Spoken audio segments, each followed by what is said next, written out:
بسم الله والحمد لله والصلاة والسلام على رسول الله وعلى آله وصحبه ومن والاه السلام عليكم ورحمة الله وبركاته أستاذ مبارك نኝ ይህ ተከታታይ የቁርአን ንባብ ትምህርት ከአሊፍ ከፊደላት ትምህርት ጀምረን በአላህ ፍቃድ እስከ ሙሉ 30 ጁዝ የሚቀጥል ይሆናል። በባለፉት 5 የቪዲዮ ትምህርቶቻችን ቁርአንን ለማንበብ አስፈላጊ ሆኑ ሐሳቦችን መነጋገር ጀምረናል። ቁርአንን ለማንበብ የመጀመሪያው መሰረት ግንባታው የሚጀመረው ፊደላትን ከማወቅ ነው። ፊደላትን ካወቅን በኋላ ወደ ንባቡ ስንገባ መጀመሪያ የምናገኘው ፈትሐ የሚባለውን አናባቢ ምልክት ነው። ፈትሐ ሲኖር ከአማርኛ መስመር አንድ የፊደላት የድምጽ እንቅስቃሴ ጋር እያመሳሰለን እንደምናነብ በአራተኛ ቪዲዮ ትምህርታችን ተምረናል። ሁለተኛው ማንበቢያ ምልክት የተማርነው ደግሞ ከስራ የሚባለው ነው።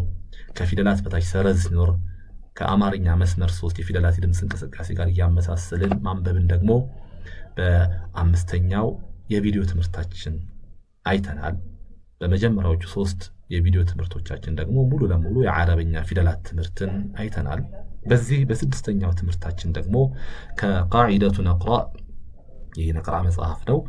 ከዛ መጽሐፍ አራተኛውን ትምህርት ወይም ضማ የሚባል አናባቢ ምልክት አለ። እሱን ፊደላት ላይ ስናገኝ እንዴት አድርገን ማንበብ እንደምንችል በቀላሉ ምንነጋገር ይሆናል። መሐባ በመጀመሪያ ضማ ምልክቱ ምንድነው፣ እንዴት ነው የሚነበበው የሚለውን ሐሳቡን እንነጋገርና ተመልሰን ወደ ትምህርታችን እንሄዳለን ማለት ነው። በመጀመሪያ ضማ የሚባለው እዚህ ጋር እንደምትመለከቱት ከፊደል በላይ ዋውን የሚመስል አነስ ያለ ዋውን የሚመስል ምልክት ስናገኝ ነው። ይሄ ምልክቱ ፈትሐ የሚባለው ከፊደል በታች ሰረዝ ነው፣ ተነጋግረናል። ከስራ የሚባለው ከፊደል በታች ሰረዝ ነው። ضማ የሚባለው ደግሞ ከፊደል በታች ዋው ነው፣ አነስ ያለ ዋው ነው። ዋው ሲባል ድምፁ ራሱ ፊደሉ ዋው ብላችሁ ስታነቡ ከንፈራችሁ ምን አይነት እንቅስቃሴ እንዳለው ከተረዳችሁ ضማም የሚሰጠውን እንቅስቃሴ በቀላሉ መረዳት ትችላላችሁ። ዋው የሚለውን ፊደል ስሙን ስንጠራ ከንፈራችን ወደፊት ሰፍሰብ ይላል። ስለዚህ ምን ያመለክታል? ይሄ ضማ ያለበት ፊደልም ከአማርኛ መስመር 2 ፊደላት ድምጽ እንቅስቃሴና ሁሉ ሁሙ ሱሩ ሱሹ እንቅስቃሴውን ካያችሁ ልክ ዋው ስንል ከንፈራችን እንደሚሾለው አይነት እንቅስቃሴ ነው። ስለዚህ ضማ ማለት ስሙ ራሱ መሰብሰብ ማለት መሰብሰብ ነው፣ ከንፈራችንን ወደፊት ማሾል ማለት ነው። ስለዚህ በዛ መልኩ እናነባለን ማለት ነው። ቀላል ነው። የዓረብኛ ፊደላት ضማ ሲኖርባቸው እንዴት እንደሚነበቡ ደግሞ መጽሐፋችን ለዚህ እንደምትመለከቱ 28 የዓረብኛ ፊደላት በضማ መጥተዋል። ስለዚህ በቀላሉ ማንበብ እንችላለን። እንደምንመለከተው አሊፍ ضማ ሲሆን ወይም ሐምዝ የሚነበበው ضማ ሲሆን ኡ ብለን እናነባለን። አሊፍን ኡ ካልን ሌሎቹንም በተመሳሳይ መልኩ እያነበብን ነው የምንሄደው። ሽምደድ አይደለም። ሐሳቡን ከተረዳችሁ ቀላል ነው። ስለዚህ ባ ፊደል ضማ ሲሆን ቡ፣ ታ ፊደል ضማ ሲሆን ቱ፣ በተመሳሳይ መልኩ ታ ፊደል ضማ ሲሆን ሱ፣ ጂም ضማ ሲሆን ጁ፣ ሐ ضማ ሲሆን ሑ። ድምፅ አወጣጡን ብቻ የጉሮሮ ፊደል ሑ ሁ አይደለም፣ ሑ የመሐለኛው ጉሮሮ መጠቀም አለባችሁ። ይሄ ደግሞ ኻ ነው። ضማ ሲሆን ኹ፣ ዳል ضማ ሲሆን ዱ፣ ዛል ልክ እንደ ሳ ምላስ ይወጣል። ሁለቱ ምላሶቻችን እናወጣለን። ዛል ዙ፣ ራ ضማ ሲሆን ሩ፣ ዛይ ضማ ሲሆን ዙ፣ ሲን ضማ ሲሆን ሱ፣ ሺን ضማ ሲሆን ሹ፣ ሷድ ضማ ሲሆን ሱ ወፈር ይላል። ሲንና ሷድ ድምጻቸው ተመሳሳይ ነው። ልዩነቱ ሷድ ይወፍራል፣ ሲን አይወፍርም። ይህንን የፊደላት ትምህርት ላይ በደንብ አይተናል። የትምህርት 1 ትምህርት 2 እና ትምህርት 3 ቪዲዮችን በደንብ ማየት ትችላላችሁ ኢንሻአላህ። አሁን ስናነብ የሚወፍሩ ፊደላቶችን እያብራራሁላችሁ ነው የሚሄደው። ቀላል ምንም ነገር አትሸምድዱ፣ ሐሳቡን ተረዱ፣ ልምምድ አድርጉ። ቁርአን እየከፈታችሁ ለማንበብ ሞክሩ። በተደጋጋሚ ልምምድ ሐሳቡን ከተረዳችሁ በኋላ ራሱ እየመጣ ይሄዳል። ضاد ضማ ሲሆን ዱ፣ ጣ ወፈር ይላል። ضማ ሲሆን ጡ፣ ضም ወፈር ይላል። ምላስ ይወጣል። ልክ እንደ ዛል እንደነዛል ምላስ እናወጣለን። ዙ ይወፍራል። ዓይንና ገይን ጉሮሯችንን በደንብ መጠቀም አለብን። ضማ ሲሆኑ ዑና ጉ፣ ፋ ضማ ሲሆን ፉ፣ ቃፍ ضማ ሲሆን ቁ፣ ካፍ ضማ ሲሆን ኩ፣ ላም ضማ ሲሆን ሉ፣ ሚም ضማ ሲሆን ሙ፣ ኑን ልክ እንደ ሌሎቹ ሁላ ضማ ሲሆን ኑ፣ ሃ ሁ፣ ዋው ደግሞ ው ብለን እናነባዋለን። የመጨረሻ ፊደል ያ ضማ ሲሆን ዩ ብለን እናነባለን። ስለዚህ እስካሁን በተማርነው መሰረት ፊደላቶች ቃላቶችን ስናነብ ፈትሐ ያለባቸውን በመስመር 1 ልናነብ፣ ከስራ ያለባቸውን በመስመር 3፣ ضማ ያለባቸውን ደግሞ በመስመር 2 ልናነብ ነው የተነጋገረው። ስለዚህ አሁን ضማን ስንጨምር የማንበብ አድማሳችን እየሰፋ ነው። ቁርአን ውስጥ በርካታ ቃላቶችን አብዛኛውን ክፍል ማንበብ እንጀምራለን ማለት ነው። ምክንያቱም ፈትሐን አወቅን፣ ከስራን አወቅን፣ ضማን አወቅን። ፈትሐ ያለበትን ፊደል፣ ከስራ ያለበትን ፊደል፣ ضማ ያለበትን ፊደል ብዙ ነው የምናገኘው ማለት ነው። በእርግጥ እንደ አናባቢ ከሶስት ውጪ አናባቢ የለም ሌላ እንደ አናባቢ። ኢንሻአላህ ቀጣይ ትምህርት ላይ ግን ሱኩን የሚባል አለ። ሱኩን አናባቢ አይደለም ግን ድምጽ አለው። ሸዳ የሚባል ምልክትም አለ። ማጥበቅ ስለሆነ እነዚህን በደንብ ካልተረዳን በርካታ ቃላት ላይ ሱኩንና ሸዳን ስለምናገኝ ሱኩንና ሸዳን ካልተረዳን ፈትሐ ከስራን ضማን ብቻ በማወቃችን የምንፈልገውን ያክል ቃል ማንበብ አንችልም። ይገደብብናል ልባባችን። ስለዚህ ግን የዓረብኛ ፊደላት የድምጽ እንቅስቃሴ የምናገኘው በእንግሊዝኛ ቫወልስ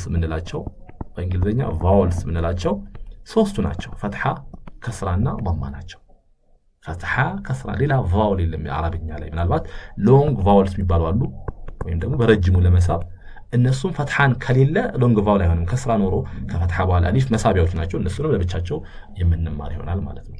እስቲ አሁን በተማርነው እስካሁን የተማርናቸው ሐሳቦችን ቁርአን ለማንበብ እዚህ መጽሐፍ ላይ የተቀመጡ 14 ትምህርቶች አሉ። እስካሁን የተማርናቸው ይሄ 5ኛ ضማ ስንጨምር 4ኛ ትምህርታችን ነው። ግን ከፊደል ጋር 4ኛ ትምህርታችን ነው። ስለዚህ እስካሁን ምን ተምረናል? በቪዲዮ 1 ትምህርት፣ ቪዲዮ 2 ትምህርትና ቪዲዮ 3 ትምህርት ፊደላትን ተምረናል። ፊደላትን መለየት። ስለዚህ ራሳችሁን ጠይቁ። ፊደላትን ምን ያክል ለይቻለሁ የሚለውን ነገር ካለያችሁ በደንብ ቪዲዮዎችን በደንብ እየተመለከታችሁ ሌሎችም የሚያግዛችሁ ነገር ካለ እሱ እየተጠቀማችሁ ይሄንን ራይት ማድረግ አለባችሁ። ፊደላትን አውቄያለሁ የሚለውን ሐሳብ ከያዛችሁ በኋላ ሁለተኛ ፈትሐ እንዴት እንደሚነበብ ምን ያክል ተረድታችኋል? ቁርአን ውስጥ አረብኛ ውስጥ ገብታችሁ ፈትሐ ሲኖር ፊደሉን ነው ቃሉን ተውት።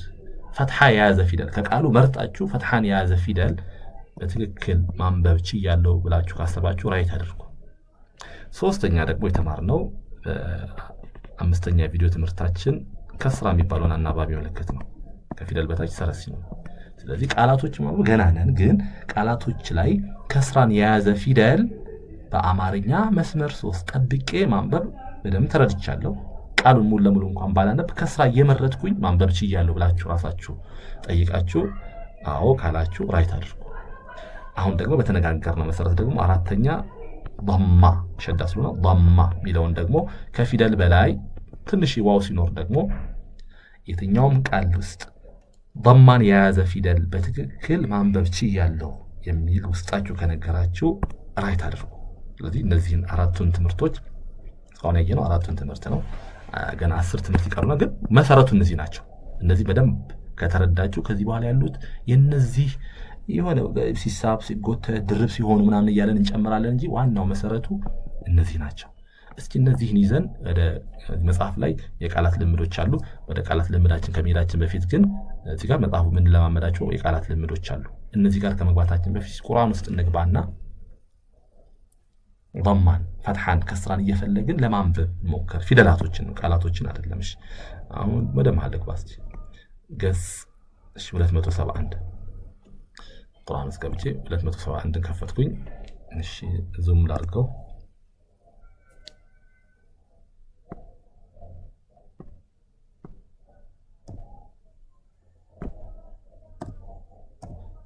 እሺ ዙም አድርጌዋለሁ።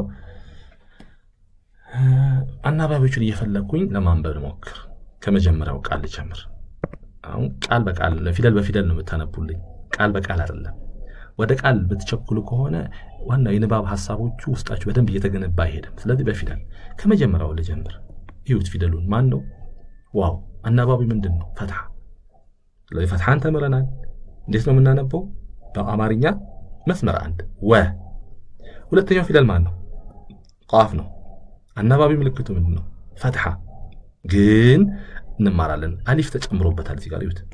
ስለዚህ ቃ ብቻ እንለውም አሊፏ ሳብ ታደርገውና ቃ ስለዚህ እንማራለን አሁን በሐሳቡ ልንገራችሁ እንጂ ራሱን የቻለ ትምህርት አለው ስለ መሳቢያ ከፈትሐ በኋላ አሊፍ ሲመጣ ራሱን የቻለ ትምህርት አለው ወደ ሶስተኛው ፊደል ልምጣላችሁ ፊደሉ ማን ነው ላም ነው ፈትሐ ነው ምን ብያነባዋለሁ ለ ስለዚህ ሶስቱም እዚህ ጋር የሚገኝ የመጀመሪያው ቃሌ ላይ ሲት ቃል ላይ ሶስቱም ፈትሐን ተጠቅሜ ነው ያነበብኩት ልዩነቱ ምንድነው ሁለተኛው ፊደል አሊፍ ተጨመረበት አሊፉ አይነበብም መሳቢያ ነው ስለዚህ እንሳነበው ቀስ ብዬ ወቃለ ወቃለ እሺ ሌላም ልቀጥልላችሁ አሁን እየመረጥኩ ላምጣላችሁ ወደዚህ ልምጣ ወደዚህ ቃል ስመጣ በደንብ ይዩት ፊደሎቹ ማን ናቸው ሺን አለ ፈትሐ ነው ነገር ግን አሊፍ ተጨመረበት ስለዚህ እንማራለን ግን ሐሳቡን ጋራች ሳብ አደርገዋለሁ ሁለተኛው ደግሞ ሐምዝ ነው ምን ብያነባዋለሁ ሻአ ልቀጥለው ሌላ ወደ ታች ልሂድና እዚህ ቃል ጋር ልምጣ እዚህ ቃል ላይ ደግሞ ፊደሎቹ ማን ናቸው ፈትሐ አለ ካፍ ፈትሐ ነው ዛል ፈትሐ ነው ነገር ግን አሊፍ አለችው ስለ አሊፍ ከፈትሐ በኋላ አሊፍ ሲመጣ አሁን ላይ ብዙም ማንበባችሁ ችግር የለውም እንማራለን ዛ መሳቢያ ናት ላም ደግሞ ከስራ ናት ከስራን ተምረናል ላም ናት ፊደሏ ከስራ በመስመር 3 ሊ አንስባትም ሶሪ ሊ የመጨረሻው ደግሞ ካፍ ነው ራሱ ፈትሐ ነው ስለዚህ ቀስ ብዬ አራቱም ሳነብ ከዛሊከ ልቀጥል አሁን ሌላም ቃል ልፈልግ ወደ ታች ወደ ሶስተኛ መስመር ላምጣና አሁን ያከበብኩት ያለውን ቃል እናነባለን እሺ ሌሎቹን ንግር እንዳይላችሁ ቀያዮቹ ላጥፋላችሁና ይሄንን ቃል ለማንበብ እንሞክራለን ሶስት ፊደሎች አሉ የመጀመሪያው ስራችን ፊደሎች ፋ አለ አይን አለ ላም አለ ሶስቱም ምንድን ናቸው ፈትሐ ስለዚህ ነጣጥዬ ፈዓለ በመስመር 1 ፈዓለ ስለዚህ ይሄንን ቃል ፈዓለ ብያነባዋለሁ ማለት ነው ልቀጥል አሁን እሺ አሁን ሱኩን ስላልተማርን ሱኩን ያለውን አልፈለኩኝም ለዛ ነው ቃል ውስጥ ሱኩን ያለው ስላልፈለኩ ነው ወደ ታች ልወርድላችሁና ሌላ ቃል አምጣላችሁ አለ ሱኩን ብዙ ቦታ ተቀላቅሎ ነው የምናገኘው እሺ እዚህ ጋር ይዩት ይሄን አሁን ያከበብኩት ቃል ይዩት ሁለት ፈትሐዎች አሉ ካፍ ፈትሐ ሆኗል ኑን ፈትሐ ሆኗል ፈትሐ እንዴት እንደሚነበብ ኦሬዲ አውቃቸዋል ቪዲዮውን በተለይ ትምህርት 4ን በደንብ ካያችሁ ነገር ግን ካፍ ፈትሐ ብቻ አይደለችም ምን አላት አሊፍ አላት ከፈትሐ በኋላ አሊፍ ሲመጣ አሊፍ መሳብ ብቻ ነው ከብን አንደለም ካ ኑን ግን ፈትሐ ብቻ ነው ረዘም ቢልም ነው ምንም ችግር የለውም አጻጻፉ ነው ካነ እሺ ወደ ታች ልሄድላችሁ ነው ضማ ምናምን ልጨምርላችሁ ያከበብኩት ያለውን ቃል በደንብ ይዩት ያከበብኩት ይሄኛውን ቃል በደንብ ይዩት አናባቢዎቹ ፈትሐ አለ ضማ አለ ሁለት ضማዎች አሉ ፈትሐ የሆነው ማን ነው ፊደሉ ያ ነው ስለዚህ ስለ ፈትሐ በተማርነው ህግ መሰረት በመስመር 1 የ ብለን እናነባለን ሚምንስ ሙ ضማ ሁለት መስመር 2 ሙ ነገር ግን እቺ ወዋን አስከትላለች ከضማ በኋላ ወው ሲመጣ መሳብ ነው ይሄንም ለራሱን የቻለ ትምህርት አለው ሙ መስመሩን አይለቅም ይሳባል ሶስተኛው ፊደል ደግሞ ታ ضማ ስለሆነች ضማ እንዴት እንደሚነበብ በተማርነው መሰረት ቱ ምን ብለን የሙቱ ሚምን ግን ሳብ አደርጋለሁ ወደ ታች ልሂድላችሁ አሁንም ይሄንን ቃል ይዩት ያከበብኩት ያለውን ቃል በደንብ ተመልከቱት ሶስት ፊደሎች አሉ ላም አለ ሃ አለ ሚም አለ ላም ፈትሐ ነው ምን ብያነባዋለሁ በመስመር 1 ለ ሃና ሚም ግን ሁለቱም ضማ ስለሆኑ በዚህ ቪዲዮ በተማርነው መሰረት በመስመር 2 ሁሙ አንድ ላይ ላሁሙ ኸይርሽ ወደዚህ ልምጣላችሁ ይሄንን ቃል ታች ያከበብኩት ያለውን ቃል በደንብ ተመልከቱት ያከበብኩት ያለውን ቃል በደህና ያከበብኩትን ቃል በቀይ የተከበበውን ተመልከቱት ከመጀመሪያው ስንጀምር ይሄ ቃል ላይ ፋ ፈትሐ ነው ለብቻው ፈ አጠገቡ ያለውም ያም ፈትሐ ነው ሁለቱ ፋያ ቃላቶች ድምጾችን ፊደላቶችን ስንደራረብ እንዳናበላሽ ያንዱ ተጽዕኖ ሌላ ፋያ ካፍና ኑን ضማ ናቸው። ልዩነቱ ካፍ ከضማ በኋላ ማን አስከተለ? ወውን አስከተለ። እቺ ወው አትነበብም፣ መሳብ ነው ስራዋ። እንማራለን ብቻ አሁን ስለመጣን ነው ብዬ ነው። ኩኑ ፈየኩኑ። ስለዚህ ፈትሐን፣ ከስራን፣ ضማን ስናቅ ማንበብ የምንችላቸው በርካታ ፊደሎች አሉ። አሁን ሙሉ ቃላት ማናነበው ያልተማርናቸው ህጎች አሉ። ስኩን አልተማርንም፣ ሸዳ አልተማርንም፣ መሳቢያዎችን አልተማርንም። እነሱ ስንማር እያንዳንዱ ቃል ግልጽ ይሆንላቸዋል ማለት ነው። ኸይር ሐሳቡን ከተረዳን ወደ ፈትሐ ከስራና ضማን ብቻ በመጠቀም ወደ ተዘጋጁት ምሳሌዎች እንሄዳለን ማለት ነው። እነዚህ የምታዩቸው ምሳሌዎች ሁሉም ቃላቶች ከቁርአን የተውጣጡ ናቸው። ሁሉም ቃላቶች ደግሞ ለማንበቢያነት ፈትሐን ከስራና ضማን ካወቅን በትክክል ማንበብ እንችላለን። ግን ረጋ ብለን እያየን እየቆጠርን ነው ማንበብ ያለብን። አሁን የንባብ ችሎታችንን ማሳደግ ነው እንጂ ፍጥነት ቃሉ ማምጣት ላይ ብዙም አትጨነቁ፣ ራሱ እያደገ ይመጣል። የመጀመሪያው ቃል ሲን አለ፣ ሁለት ኑኖች አሉ። ሁለቱ ኑኖች ፈትሐ ስለሆኑ ናና ይሆናሉ። ሲን ደግሞ ضማ ስለሆነ በመስመር ሁለት በተማርነው መሰረት ሱናና። ወደ ሁለተኛው ቃል ሲሄድ ኸ አለ፣ ላም አለ፣ ቃፍ አለ። ፈትሐም ይታየኛል፣ ከስራም ይታየኛል፣ ضማም ይታየኛል። ስለዚህ ለያይቼ ضማውን በመስመር ሁለት፣ ኸ ስለሆነ ضማ ስለሆነ ኹ፣ ላም ደግሞ ከስራ ስለሆነ ሊ መስመር 3፣ ቃፍ ፈትሐ ስለሆነ በመስመር 1 ቃ ኹሊቃ። ቃፍ ይወፍራል ነው፣ ኸ ይወፍራል። የማወፈር ሁኔታ መኖር አለበት። ወደ ሶስተኛውም ቃል ስመጣ ሶስቱም ፊደላት ፈትሐ ያዛለ፣ ከስራም ضማ የተማርናቸው ሶስቱም ማንበቢያ ምልክቶች እዚህ ጋር አሉ። ስለዚህ የመጀመሪያው ሐምዛ ወይም አሊፍ የሚነበበው አሊፍ ضማ ስለሆነ ኡ፣ ሁለተኛው ፋ ከስራ ስለሆነ ፊ፣ ካፍ ፈትሐ ስለሆነ ከ ኡ ፊ ከ። እየነጣጠልን አናባቢውን እያየን ነው ማንበብ ይኖርብን። ወደ ሶስተኛው ሲሄድ የሚነበበው አሊፍ ሐምዛ አለ፣ ጂም አለ፣ ዳል አለ፣ ፈትሐ ከስራና ضማ። ስለዚህ አጂዱ። ቀጣይም ፈትሐ ከስራ ضማ አለ። ዋው ضማ ስለሆነ በመስመር ሁለት ው፣ መስመር ሁለትን ጠብቃችሁ ነው ضማ የምታነቡት። ከስራን ደግሞ መስመር 3 ጠብቃ የአማርኛ ድምፅ እንቅስቃሴ የምትረዱ ከሆነ ማለት ነው። ስለዚህ ዋውን ው፣ አይንን ዒ፣ ዳልን ደ፣ ውዒደ። አማርኛውን ማየት ትችላላችሁ፣ ያግዛችኋል። ወደ ሁለተኛው መስመር እንሄድና ቃላቶቹን ስንመለከት ይሄ 4 ፊደል ነው ያለው። ራ አለ፣ ሲን አለ፣ ላም አለ፣ ካፍ አለ። ፊደላቶቹ የመጀመሪያው ሁለቱ ضማ ስለሆኑ ሩሱ፣ ከዛን ላም ከስራ ስለሆነ ሊ፣ ከዛን ከ ሩሱሊከ። ቀጣይ ያለው ቃል ደግሞ ሲን ወይም አሊፍ ሐምዛ የሚነበበው አሊፍና ላም አለ፣ ሱኢለ። ወደዚህ ቃል ስንሄድ ፈትሐና ضማ ብቻ ነው ያሉት። ዙበረ። ወደዚህ ቃል ስንመጣ ضማም ከስራም ፈትሐ አለ፣ ዛል ነው፣ ዙ ምላስ ይወጣል፣ ዙቢሃ። ወደዚህ ስንመጣ ደግሞ 4 ፊደሎች አሉ። ፋ አለ፣ ጂም አለ፣ ሚም አለ፣ አይን አለ። ፈትሐውን እየከፈትን አፋችንን በመስመር 1፣ ضማውን በመስመር 2 አፋችንን እየሰበሰብን፣ ከስራውን በመስመር 3 ነጣጥለን ነው የምናነበው። ፈጥነን ቃሉን በሙሉ እናንብብ ካልን አሁን ገና ስለሆነን እናበላሻለን። ያን ስንደጋግመው ራሱ ውስጣችን እየለመደ ሲመጣ ራሱ ፍጥነቱን ያመጣልናል። ስለዚህ ይህን ስናነብ ፈጁሚዓ። ወደ ሶስተኛው መስመር እንሄዳለን። ይህም ቃል 3 ፊደሎች አሉት። ፋ፣ ዷድ፣ ራና ባ። ፈትሐውን ከስራውን ضማን ጠብቀን ፈዱሪበ። ቀጣይስ አዒዙከ፣ አይን፣ ሐምዛ፣ ዛ፣ ካፍ ፈትሐ ከስራ ضማ አለ። ይሄ ቃል ላይ ደግሞ አይን አለ፣ ሳ ምላስ ይወጣል፣ ሳ አለ፣ ራ አለ። እዚህ ጋር ነው ፈትሐ ከስራ ضማ አለ፣ ዑሲራ። ወደ ቀጣይ ቃል ስንሄድ 4 ፊደሎች ናቸው። 2ቱ ضማ ናቸው፣ አይንና ኑን ዑኑ ይሆናሉ። ቀጣይ ያሉት 2ቱ ደግሞ ቃፍና ሃ ከስራ ናቸው፣ ቂሂ። ስለዚህ ከስራን ከፈትሐ ጋር፣ ከስራን ከضማ ጋር፣ ضማን ከፈትሐ ጋር፣ ضማን ከከስራ ጋር፣ ከስራን ከضማ ጋር፣ ከስራን ከፈትሐ ጋር፣ ፈትሐንም ከሌሎቹ ጋር አንቀላቅልም፣ ነጣጥለን ነው የምናነበው። ዑኑቂሂ። ወደዚህ ወደ 4ኛው ቃል ስንመጣ ዋው አለ፣ ሐ አለ፣ ሲን አለ፣ ኑን አለ። ስለዚህ አናባቢዎችን ጠብቀን ወሐሱነ። ያው ፍጥነቱ በሂደት እናመጣዋለን።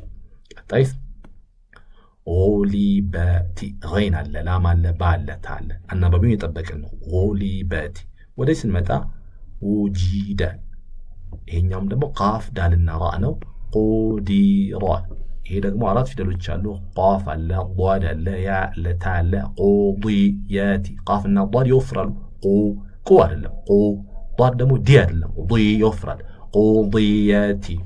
የመጨረሻው ቃል ወውዲዓ ወውዲዓ። ስለዚህ እስካሁን አራት መሰረታዊ የቁርአን ንባብ ህጎችን ትምህርቶችን አይተናል። አንደኛ ፊደላትን መለየት፣ ፊደላት መለየት መሰረታዊ ነው ማለት ነው። ከዛስ ሁለተኛ ፈትሐ ሲመጣ በመስመር አንድ ማንበብ። ሶስተኛ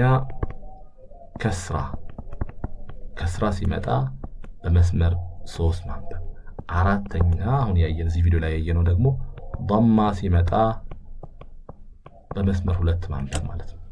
እነዚህን ከተረዳችሁ ልክ እንደነዚህ ከላይ እንዳሉት ቃላቶች ቁርአን ውስጥ በርካታ ቃላትን ማንበብ ትችላላችሁ፣ ማንበብ ትጀምራላችሁ ማለት ቃላቶችን። ነገር ግን የፈለጋችሁት ቃል መርጣችሁ ማንበብ አትችሉም። ግን አብዛኛው ቃላት ላይ ደግሞ ፊደላቶችን እየመረጣችሁ ማንበብ ትችላላችሁ። ስለዚህ ትምህርታችን አላለቀም። በቀጣይ ደግሞ የምንማረው ኢንሻአላህ በአላህ ፈቃድ ትምህርት 7 የሚሆነው ደግሞ ሱኩን የሚባል ምልክት አለ። ከፊደል በላይ ግማሽ ቁርአን አሁን ባለው ቁርአን ግማሽ ክብ ነው። ሱኩንን እንዴት እናነባለን? በርግጥ ሱኩንን ስናነብ የማንበብ አድማሳችን በጣም ይሰፋል፣ በደንብ ይሰፋል። በርካታ ቃላቶችን ፈትሐን፣ ከስራን፣ ضማን በማወቅ ብቻ ማንበብ ማንችላቸው ማለት ሱኩን ስለሚቀላቀልባቸው ሱኩንን ስናቀው ቁርአን ውስጥ በሺህ የሚቆጠሩ ቃላቶችን ማንበብ እንጀምራለን ማለት ነው። ስለዚህ አሁንም ቁርአን ውስጥ የሚገኙ ቃላቶችን አትሸምድዱ። ቁርአን ውስጥ ወደ 19000 የሚጠጉ የተለያዩ አረብኛ ቃላቶች አሉ። እነዛን ቃላቶች በመሸምደድ አይደለም ማንበብ የሚኖርብን። ህጎቹን እንዴት እንደሚነበብ ህግን ካወቅን በኋላ ከዛ ወደ ቁርአን እንሄዳለን። ይህ ደግሞ አሁን ያስተላለፍኩት ያለው ትምህርት ከአሊፍ ከፊደል ጀምሮ እስከ ምን ድረስ ነው አላህ ፈቃድ የሚሄደው? እስከ 30 ጁዝ ሙሉውን ማለት ነው። ስለዚህ እነዚህ ቪዲዮዎች በመከታተል በአላህ ፈቃድ ከፊደላት ትምህርት ጀምራችሁ ሙሉ 30 ጁዝ ቁርአንን እስከ ማختም ድረስ መሄድ ትችላላችሁ ማለት ነው። እየተማራችሁ ቪዲዮን እየተከታተላችሁ ማንኛውም ጥያቄ ሲኖራችሁ ከትምህርቱ ጋር በተያያዘ ያልገባችሁ ነገር ሲኖር 0911 55 56 76 ደውላችሁ ወይም በቴሌግራም ወይም በዋትስአፕ በዋናነት ቴሌግራም እና ዋትስአፕ በመጠቀም ከቁርአን ንባብ ጋር ከትምህርቱ ጋር የተያያዘ ጥያቄ ከጠየቃችሁ ኢንሻአላህ በአላህ ፈቃድ መልስላችኋለሁ። ኡስታዝ ሙባረክ ነኝ። ትምህርታችን ቀጣይ ይቀጥላል ኢንሻአላህ።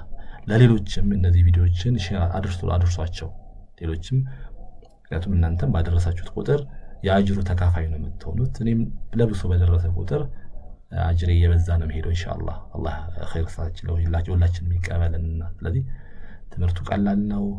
ጊዜ ስጡት፣ ልብ ስጡት። እናንተ ጊዜ ከሰጣችሁት፣ ልብ ከሰጣችሁት አላህ ቁርአንን አግርቶታል። ወለቀድ የሰርና القرآن ቁርአንን አግርተነዋል ብሏል። እንኳን ቁርአን አይደለም ልብም ጊዜም ሳንሰጠው በየመንገዱ ታክሲ ውስጥ ማይሆን ነገሮች ብዙ ነገሮች እየሸመደልን እያያዝን ነው። ዘፈኑ፣ ሙዚቃው፣ መዝሙሩን በሉት። ቁርአን ደግሞ አላህ ያገራው ነገር ነው። ጊዜ ስንሰጠው፣ ልብ ስንሰጠው ኢንሻአላህ በደንብ ይገራልናል። የትምህርት 6 አጠቃላይ ሐሳብ ይህን ይመስላል። وصلى اللهم على سيدنا محمد وعلى آله وصحبه أجمعين والسلام عليكم ورحمة الله وبركاته.